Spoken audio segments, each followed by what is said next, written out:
Pemirsa, PLT Gubernur Sulawesi Selatan Andi Sudirman Sulaiman akan dilantik menjadi Gubernur definitif Sulawesi Selatan tanpa wagub oleh Presiden Joko Widodo pada Kamis besok di Istana Negara.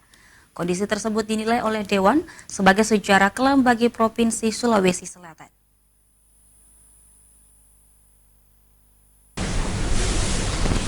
Andi Sudirman Sulaiman, PLT Gubernur Sulawesi Selatan akan dilantik menjadi Gubernur definitif Sulawesi Selatan oleh Presiden Joko Widodo pada Kamis besok di Istana Negara. Sudirman dipastikan akan dilantik seorang diri tanpa wakil gubernur yang akan mendampingi kepemimpinannya selama sisa masa jabatannya kurang lebih 18 bulan ke depan.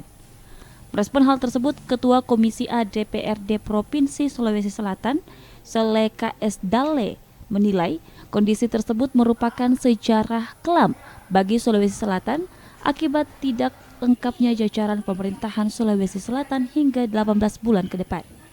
Meskipun begitu, Sele menambahkan bahwa DPRD Provinsi Sulawesi Selatan akan tetap mensupport secara maksimal jalannya pemerintahan hingga masa jabatan gubernur selesai. Tentu kami tetap mensupport secara maksimal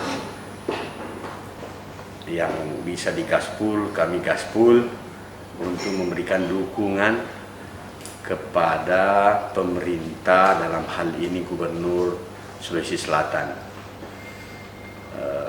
karena dalam mengelola pemerintahan menjadi tanggung jawab bersama antara eksekutif dengan DPRD. Kami ini satu yang dalam sebutan di undang-undang bagian dari penyelenggara pemerintahan daerah.